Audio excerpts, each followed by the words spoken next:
கொழும்பில் சொகுசு அடுக்குமாடி குடியிருப்புகளை வாங்க, அழகான வீடுகளை கட்டிக்கொள்ள ராயல்டி இன்ஜினியரிங், வெள்ளவத்தை ஐபிசி ரோட்டில், வெள்ளவத்தை ஃபசஸ் லேனில்.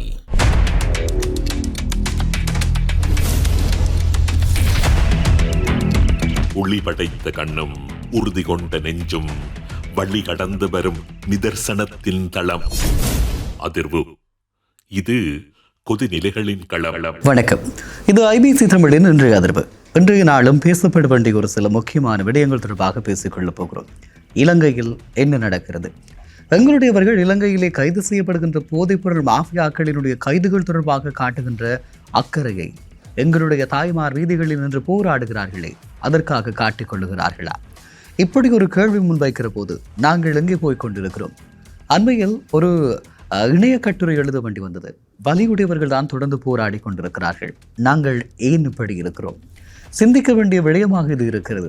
ஏனென்று சொன்னால், நேற்றைய நாளில் யாழ்ப்பாணம் மாவட்ட செயலகத்திற்கு முன்பதாக காணாமல் ஆக்கப்பட்டவர்களுடைய தாய்மார் போராடுகிற போது அவர்களோடு ஸ்ரீலங்காவினுடைய காவல்துறை நடந்திருக்கக்கூடிய அந்த நடைமுறை என்பது, இதை நிச்சயமாக சுத்தமான ஒரு காட்டு மிராண்டித்தனம் என்று கூட வர்ணிக்கக்கூடிய அளவுக்கு அவ்வளவு மோசமாக இடம்பெற்றிருக்கிறது. நீதி அமைச்சரிடம் நீதி வேண்டி பதாதை பிடித்திருந்திருக்கக்கூடியவர்கள் அந்த தாய்மாருடைய பதாதைகளை பிடித்து இழுத்து எறிகின்ற அந்த காவல்துறையினுடைய செயற்பாட்டை, இலங்கையினுடைய ஜனநாயகம், சட்டத்தின் ஆட்சி, மனித உரிமைகள் தொடர்பான விடயங்களில் கேள்விக்குட்படுத்த முடியும்.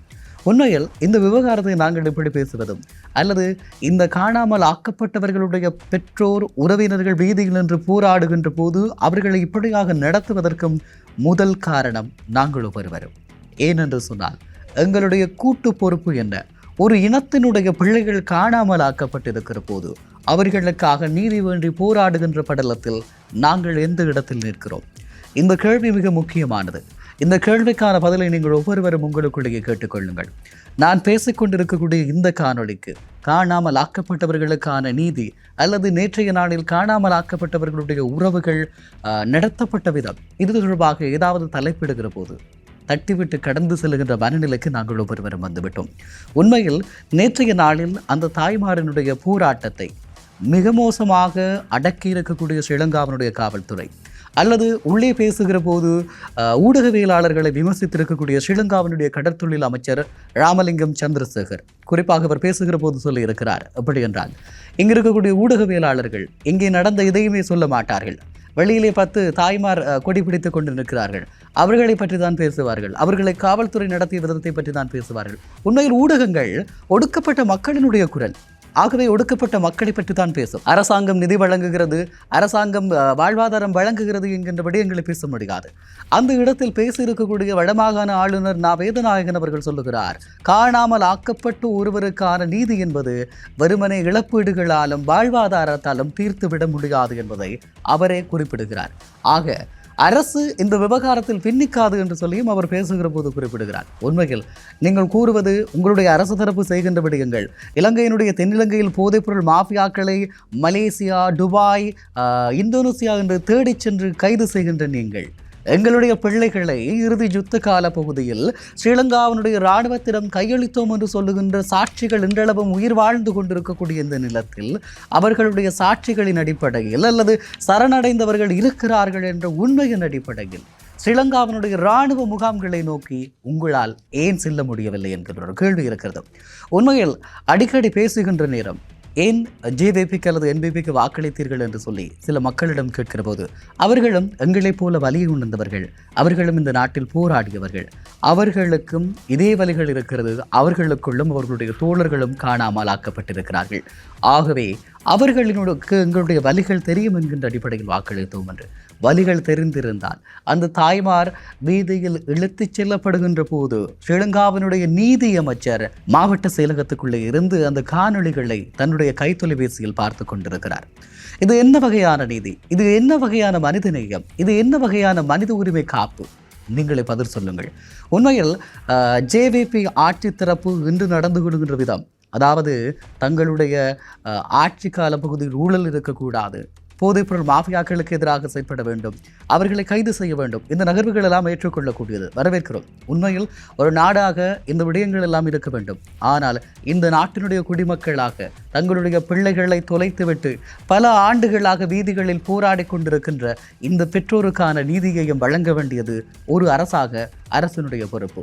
இந்த காணாமல் ஆக்கப்பட்டவர்கள், வலிந்து காணாமல் ஆக்கப்பட்டவர்கள், அதாவது தங்களுடைய பிள்ளைகளை தங்களுடைய கண் முன்னே ஸ்ரீலங்காவினுடைய அரசினுடைய பாதுகாப்பு கட்டமைப்புகளிடம் கையளித்துவிட்டு அவர்களை காணவில்லை என்றால் என்ன அர்த்தம்? இதற்கான பதிலை இலங்கையினுடைய அரச கட்டமைப்பில் இருக்கக்கூடிய யார் வழங்கப் போகிறார்கள்? உண்மையில் ஒரு வெள்ளைவான் கடத்தி சென்றது, அது யார் கடத்தினார்கள் என்று தெரியாது. சரி, அது யார் கடத்தினார்கள் என்று தெரியாது, வைத்து விடலாம். ஆனால் ஸ்ரீலங்காவினுடைய பாதுகாப்பு தரப்பாக இலங்கையினுடைய இராணுவத்திடம் கையளிக்கப்பட்ட உறவுகள் அதன் பின் காணாமலாக்கப்பட்டால் என்ன அர்த்தம்?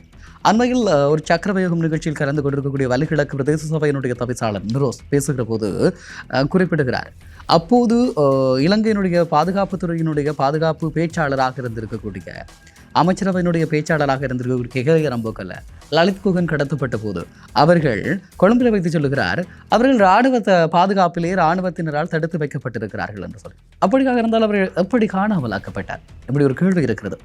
இந்த கேள்விகளுக்கான பதில் இல்லை. லலித் குகன் ஜேவிபியினுடைய செயற்பாட்டாளர்கள், அவர்களுக்கான நீதி எங்கே? உங்களிலே தொலைக்கப்பட்டு உங்களிலே கொன்றொழிக்கப்பட்ட காணாமலாக்கப்பட்டவர்களுக்கு நீதி கிடையாது.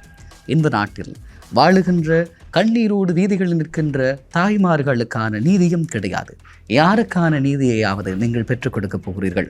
காணாமலாக்கப்பட்டவர்களுடைய அலுவலகம் 31 பேரை கண்டுபிடித்திருப்பதாக சொல்லுகிறது.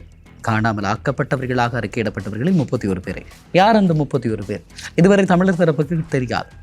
அதாவது எந்த ஒரு தமிழர் தரப்பிலிருந்தும் காணாமல் ஆக்கப்பட்டவர் கண்டுபிடிக்கப்பட்டார் அல்லது மீட்டு தரப்பட்டார் என்று சொல்லி தமிழர் தரப்பில் இருந்து யாரும் பேசவில்லை. நேற்றைய நாளில் நீதியமைச்சர் அந்த படிகளில் இறங்கி வருகிற போது ஒரு தாய் இந்த செய்தியை கொண்டு போய், யார் காணாமல் ஆக்கப்பட்டவர்களில் நீங்கள் கண்டுபிடித்தீர்கள், அந்த 31 பேர்களினுடைய பெயர்களையும் பதிவிடுங்கள், என்னுடைய பிள்ளை இருக்கிறதா என்று பார்க்க வேண்டும் என்று அழுகிற நேரம் அந்த தாயினுடைய அழுகையை அசுவாசப்படுத்திவிட்டு நீதியமைச்சர் வெளியேறுகிறார். அருகில் இருக்கக்கூடிய என்பிபியினுடைய யாழ்ப்பாண மாவட்ட நாடாளுமன்ற உறுப்பினர் இளங்குமரனாக இருக்கலாம், வைத்தியர் பவானந்த ராஜாவாக இருக்கலாம். இவர்கள் யாரும் நீதியமைச்சருக்கு அந்த தாயினுடைய மொழியை, அந்த தாயினுடைய கோரிக்கையை வெளிப்படுத்தி சொல்லவில்லை. அதாவது மொழி மாற்றம் செய்து சொல்லவில்லை. ஆகவே தாய் அழுகிறார், பொதுவான ஒரு அழுகையை அவர் கடந்து போகிறார். உண்மையில் அந்த 31 பேர் நீங்கள் கண்டுபிடித்திருந்தால் அவர்கள் யார்? அதுவும் பகிரங்கப்படுத்தப்பட வேண்டிய ஒன்று. ஒரு விடயத்தை மிக தெளிவாக புரிந்து கொள்ள முடியும். இந்த நாட்டிலே மக்கள் போராடுவது இறமையுள்ள மக்கள் கூட்டத்தினுடைய உரிமை. அதற்கான பாதுகாப்பு வழங்க வேண்டியதுதான் காவல்துறையினுடைய கடமை. அதாவது காவல்துறை என்பது போராட்டங்களை அடக்குகின்ற அல்லது கைது செய்கின்ற அதிகாரம் உடையது மாத்திரமல்ல, இந்த நாட்டினுடைய பாதுகாப்புக்கு பொருத்தமானது. நீங்கள் அரசியல்வாதிகளினுடைய ஏவலாளிகள் கிடையாது, அரசாங்கத்தினுடைய ஏவலாளிகள் கிடையாது, நீங்கள் கொடூரமான அடக்குமுறையாளர்கள் கிடையாது. காவல்துறை என்பது நாட்டினுடைய பாதுகாப்பு, சிவில் பொதுமக்களுடைய பாதுகாப்புக்கு பொறுப்பாக இருக்கக்கூடியவர்கள். நீங்கள் நேற்று நடந்து கொண்ட விதம் எப்படியானது? நேற்று மாத்திரமல்ல, வடக்கு கிழக்கில் தொடர்ச்சியாக ஸ்ரீலங்காவினுடைய காவல்துறை இப்படித்தான் நடந்து கொள்கிறது என்கின்ற ஒரு விடயம் இருக்கிறது. தையட்டியில் போராடினால் சமய துறவியையும் பிடித்து வாகனத்தில் தூக்கி போடுவார்கள், போராடுகின்ற அரசியல் தலைவர்களையும் தூக்கி போடுவார்கள்.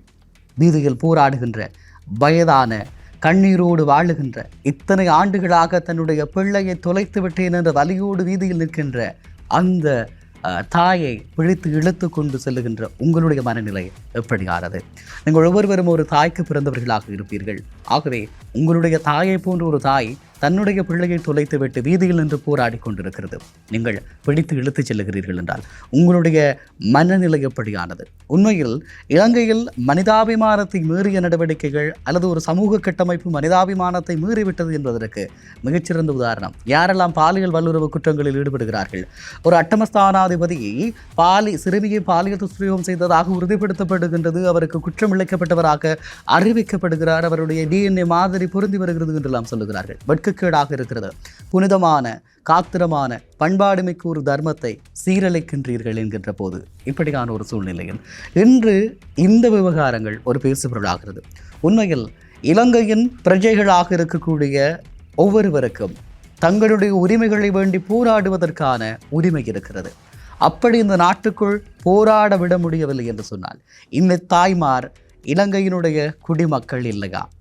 இந்த கேள்விக்கான பதிலையும் நீங்கள் யாராவது பதில் கூறுவீர்கள் என்று நம்புகிறேன். குறிப்பாக இலங்கையினுடைய அரசியலமைப்பு வழங்கும் அடிப்படையான உரிமைகளின்படியாக அத்தியாயம் 3 உறுப்புரை 14 முதலாவது பிரிவினுடைய உபபிரிவு ஏயின் பிரகாரம் பேச்சு மற்றும் வெளிப்பாட்டு சுதந்திரம் இருக்கிறது. ஒவ்வொரு குடிமகனும் தனது கருத்துக்களை வெளிப்படையாக பேசுவதற்கும் எழுதுவதற்கும் பதாதைகள் அல்லது ஊடகங்கள் வாயிலாக எதிர்ப்பை பதிவு செய்வதற்கும் அரசியலமைப்பு முழு உரிமை அளிக்கிறது. காணாமல் ஆக்கப்பட்டவர்களின் உறவினர்கள் தங்களது கோரிக்கைகளை வெளிப்படுத்துவது இந்த உரிமையின் கீழே பாதுகாக்கப்படுகிறது. உறுப்புரை 14 முதலாவது உபபிரிவின் பி பந்தியின் அடிப்படையில் அமைதியாக ஒன்று கூடும் உரிமை, ஆயுதங்களின்றி அமைதியான முறையில் வீதிகளிலோ அல்லது பொது இடங்களிலோ கூடுவதற்கும் கவனஈர்ப்பு போராட்டங்கள் மற்றும் பேரணிகளை நடத்துவதற்கும் சட்டபூர்வமான உரிமை உண்டு. உறுப்புரை 14 சி என்கின்ற உபபிரிவின்படி சங்கங்கள் அமைக்கும் உரிமை, பாதிக்கப்பட்ட குடும்பங்கள் தமக்கான அமைப்புகளை உருவாக்கிக் கொள்வதற்கும் கூட்டு போராட்டங்களை ஒருங்கிணைப்பதற்கும் சர்வதேச அளவிலான மனித உரிமை அமைப்புகளுடன் இணைந்து செயற்படுவதற்கும் இந்த உறுப்புரை இடமளிக்கிறது. உறுப்புரை 12 முதலாவது உபபிரிவின்படி சட்டத்தின் முன் அனைவரும் சமம். நாட்டினுடைய எந்த ஒரு குடிமகனும் சட்டத்தின் முன் சமமாக நடத்தப்பட வேண்டும். அரசாங்கமோ அல்லது போலீசாரோ போராட்டக்காரர்களை பாகுபாட்டுடன் நடத்துவதோ அவர்களை குற்றவாளிகளாக பார்ப்பதோ இந்த உரிமையை மீறுவதாகும். உறுப்புரை 11 பிரகாரம் சித்திரவதைகளுக்கு எதிரான உரிமை, எந்த ஒரு நபரும் கொடூரமான மனிதநேயமற்ற அல்லது தரக்குறைவான நடத்தைக்கு உட்படுத்தப்படக்கூடாது. போராட்டத்தில் ஈடுபடுபவர்களை போலீசார் தடியடி நடத்துவதோ கண்ணீர் புகை கொண்டு வீசியோ அல்லது மனரீதியாக துன்புறுத்தியோ ஒடுக்குவது இந்த சட்டப்பிரிவின்படி குற்றமாகும்.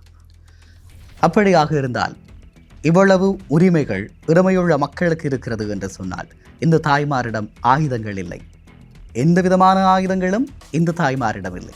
அப்படியாக இருந்தால் இந்த ஒடுக்கப்பட்ட மக்களுடைய உரிமையை பறித்து அவர்களை வீதிகளில் மிக மோசமாக மிராண்டித்தனமாக அடக்கியிருக்கக்கூடிய ஸ்ரீலங்கா காவல்துறையினுடைய இந்த செயற்பாடு இலங்கையினுடைய அரசியலமைப்பை மீறி இருக்கிறதா?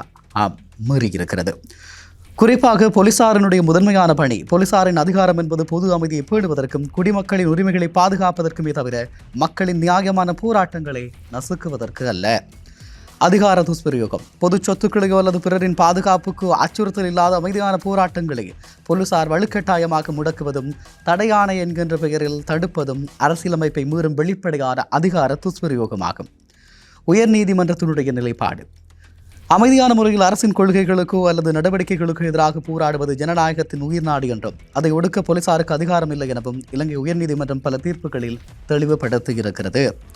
ஆக இந்த போராட்டங்களை ஒடுக்குகின்ற அதிகாரம் அல்லது இந்த போராட்டத்தை மறைக்கின்ற, இந்த போராட்டத்தை தடை செய்கின்ற அதிகாரம் ஸ்ரீலங்காவினுடைய போலீசாருக்கு துளியளவும் இல்லை.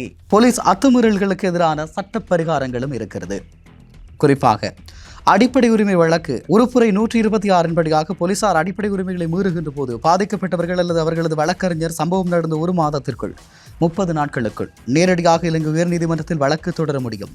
இலங்கை மனித உரிமை ஆணைக்குழு இருக்கிறது. போலீசாரின் அச்சுறுத்தல்கள், சட்டவிரோத கைதுகள் மற்றும் போராட்ட முடக்கங்களுக்கு எதிராக மனித உரிமைகள் ஆணைக்குழுவில் உடனடியாக புகார் அளிக்கலாம்.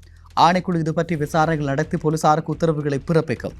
தேசிய போலீஸ் ஆணைக்குழு தேசிய போலீஸ் ஆணைக்குழுவை பொறுத்தவரைக்கும் அதிகாரத்தை தவறாக பயன்படுத்தி அத்துமீறலில் ஈடுபட்ட குறிப்பிட்ட போலீஸ் அதிகாரிகளுக்கு எதிராக ஒழுங்கு நடவடிக்கை மற்றும் விசாரணை கோரி இங்கு புகார் பதிவு செய்ய முடியும்.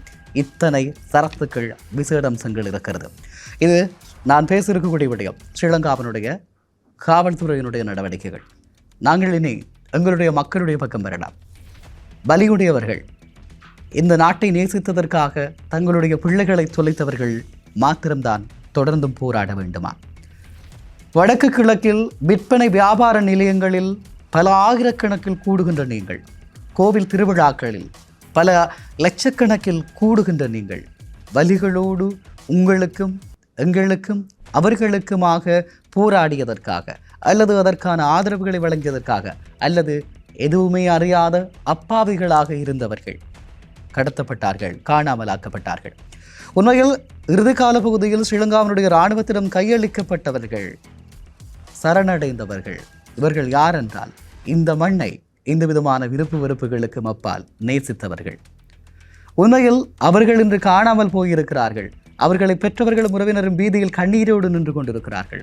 உங்களுக்கும் எங்களுக்கும் அவர்களுக்குமாக போராடியவர்கள் இப்படியான ஒரு நிலைமை இருக்கிறது என்று சொன்னார். அவர்கள் கடத்தப்பட்டிருக்கிறார்கள், காணாமல் ஆக்கப்பட்டிருக்கிறார்கள் என்று சொன்னார். எங்களுடைய கூட்டு பொறுப்பு எங்கே போனது? எங்களால் கூட முடியாது.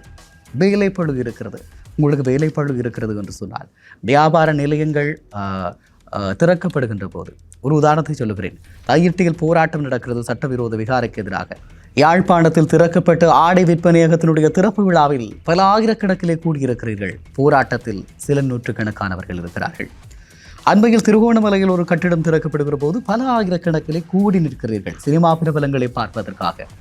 அதே மாவட்டத்தில் காணாமல் ஆக்கப்பட்டவர்களுக்கான அல்லது நீதி வேண்டிய போராட்டங்கள் வருகிற போது நாங்கள் அங்கே போனோம். இந்த கேள்வி இருக்கிறது. நாங்கள் உடனடியாக முகநூல் தளங்களில் மேதாவிகளைப் போல எழுதி கொள்ளுவோம், பல கட்டுரைகளை வரைந்து தள்ளுவோம். போராட்டம் நடக்கிற போது நாங்கள் எங்கே போகிறோம்? அந்த மக்களுக்கு கைகோர்க்க முடியவில்லை. இன்று ஸ்ரீலங்காவினுடைய காவல்துறை அந்த தாய்மாரை அவ்வளவுக்கு அதிகாரம் செய்தது. அமைச்சர் 10 பேர் கொடிபிடித்துக் கொண்டு வெளியில் நிற்கிறார் என்று சொன்னால் இதற்கான முழு பொறுப்பும் எங்களுடையது. நாங்கள் ஏன் இந்த மக்களுக்கான நம்பிக்கைகளை கொடுக்கவில்லை? நீங்கள் பல ஆண்டுகளாக இந்த நீதிக்காக போராடி கொண்டிருக்கிறீர்கள். உங்களோடு நாங்கள் இருக்கிறோம் என்று எங்களால் ஏன் கூட முடியவில்லை? அரசியல் கட்சிகளுடைய பிரச்சார கூட்டங்களில் பேருந்துகளில் அழைத்து வரப்படுகிற போது அவர்கள் தருகின்ற பணத்திற்கும் சாப்பாட்டு பட்டலத்திற்காகவும் செல்லுகின்ற நாங்கள் எங்களுக்காக நின்றவர்கள் காணாமல் ஆக்கப்பட்ட போது அவர்களுக்காக அவர்களுடைய நீதிக்காக போராடுகின்றவர்களுக்காக ஒரு சிறிது நேரம் ஒதுக்க முடியாதவர்களாக இருக்கிறோமா? இந்த இனம் எப்படி விடிவடையும் என்கின்ற கேள்விதான் எஞ்சி நிற்கிறது. உண்மையில் காணாமல் ஆக்கப்பட்டவர்கள், அதாவது சரணடைந்தவர்களை கொல்ல முடியுமா? இப்படி ஒரு கேள்வி இருக்கிறது. தெரிந்து ஸ்ரீலங்காவினுடைய இராணுவத்திடம் கையளிக்கப்பட்டவர்கள் இங்கே எங்கென்று தெரியாது என்று சொன்னால் உங்களுடைய இராணுவத்தினுடைய ஒரு உங்களுடைய அரசினுடைய ஒரு கட்டமைப்பு தான் இராணுவம். ஆகவே இந்த இராணுவத்திடம் கையகப்படுத்தப்பட்டவர்கள் எங்கே என்ற கேள்வியை அரசு இராணுவத்திடம் கேட்கலாம். அப்போதைய காலப்பகுதியில் இராணுவத்தினுடைய சில பகுதிகளுக்கு பொறுப்பாக இருந்திருக்கக்கூடியவர்களை அழைத்து விசாரிக்கலாம். இது எதுவுமே செய்யாமல் சமூக நீதியை, மதவாதத்தையும் இனவாதத்தையும் தோற்கடித்தவர்கள் என்பதையும் சட்ட ஒழுங்கை பேணுகிறோம் என்கின்ற விடயங்களையும் வரும் முகநூல் தளங்களில் கவர்ச்சி பரப்புரைகளாக முன்வைப்பதில் எந்த பிரயோசனமும் இல்லை. 4 ஆண்டுகளின் பின்பு உங்கள் சாயம் விழுத்தால் நீங்கள் வீட்டுக்கு செல்ல வேண்டிய நிலை ஏற்படலாம். ஆகவே உங்களுக்கு இருக்கக்கூடிய சந்தர்ப்பத்தை நீங்கள் பயன்படுத்திக் கொள்ளலாம். நீங்கள் தெற்கில் நடத்துவது போல அந்த கைதுகளைப் போல இந்த தொடர்ந்து பல ஆண்டுகளாக வீதியில் நின்று அழுது கொண்டிருக்கின்ற இந்த தாய்மாருடைய கண்ணீரை துடைப்பீர்களாக இருந்தால் காலாகாலத்திற்கும் உங்களுக்கான வாக்குகள் வழங்கப்படும், உங்களுக்கான அங்கீகாரம் வழங்கப்படும். அதனை ஞாபகத்தில் வைத்துக் கொள்ளுங்கள். ஆகவே மிக தெளிவாக சில விடயங்களை புரிந்து கொள்ள முடியும். நேற்றைய நாளில் வீதியில் தன்னுடைய பிள்ளையை காணவில்லை, தன்னுடைய உறவுகளை காணவில்லை என்று அழுது கொண்டிருந்த பெற்றோரிடம் ஸ்ரீலங்கா காவல்துறை நடந்து கொண்டதும் இந்த நாட்டின் மிக மோசமான கடத்தல் கடையும் போதைப்பொருள் வர்த்தகத்தையும் வைத்திருந்த நீதிமன்ற கட்டிட தொகுதிக்குள் துப்பாக்கிச்சூடை நடத்தியதில் துணையிருந்த இசாரா சபந்திய ஸ்ரீலங்காவினுடைய காவல்துறை பேணுவதையும் அவரை அழைத்து வருவதையும் அவரை அழகு சாதன நிலையத்தில் இருந்து அழைத்து வருவது போல கொண்டு செல்வதையும் ஆனால் நீதி வேண்டி போராடுகின்ற தாயை அடித்து இழுத்துச் செல்வதையும் எங்கனம் எங்கு வைத்து ஒப்பு நோக்குவது என்கின்ற கேள்வியும் இருந்து கொண்டுதான் இருக்கிறது. ஆகவே மிக முக்கியமாக இந்த விடயங்களை நாங்கள் ஸ்ரீலங்காவினுடைய அரசு தரப்பு புரிந்து கொள்ள வேண்டும். அதே நேரத்தில் மக்களாகிய நாங்களும் எங்களுக்கான கூட்டு பொறுப்பு என்ன? வலியுடையவர்கள் தான் அழுது கொண்டிருக்க வேண்டுமா? அவர்கள் தான் போராட வேண்டுமா? நாங்கள் அமைதியாக சினிமா பிரபலங்களுக்காகவும் எங்களுடைய பணப்பெருமைகளை வெளிப்படுத்துவதற்காக ஆலயங்களில் கூடுவதையும் தான் பார்க்க முடிகிறதா? அண்மைய நாட்களில் கிளிநொச்சியில் அரை நிர்வாணமாக கோயில் திருவிழாவில் தேருக்கு முன்பதாக ஆடுகின்ற நிலைமைக்கு நாங்கள் சென்று விட்டோம். அவர்கள் கண்ணீரோடு காத்திருக்கிறார்கள். உங்களுக்கும் எங்களுக்கும் எல்லோருக்குமாக போராடியவர்களினுடைய பெற்றோர். இந்த நம்பிக்கையை தான் நீங்கள் அவர்களுக்கு கொடுத்திருக்கிறீர்களா? நீங்கள் எப்படி வெடிவடைய போகிறீர்கள்? ஒரு இனமாக நீங்கள் எப்படி வெடிவடைய முடியும்? கேள்விக்கான பதில் உங்களிடம் இருக்கிறது என்று நம்புகிறேன். நன்றி உறவுகளை. நாளை மற்றொரு இன்றைய அதிர்வினூடாக உங்கள் அனைவரையும் சந்திக்கிறேன். கேள்விகளுக்கான பதிலை தேடுங்கள். வணக்கம்.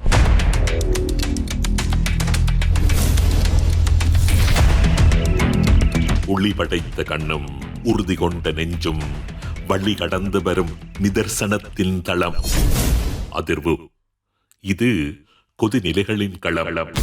கொழும்பில் சொகுசு அடுக்குமாடி குடியிருப்புகளை வாங்க, அழகான வீடுகளை கட்டிக்கொள்ள ராயல்டி இன்ஜினியரிங் வெள்ளவத்தை IBC ரோட்டில், வெள்ளவத்தை ஃபசஸ் லேனில்.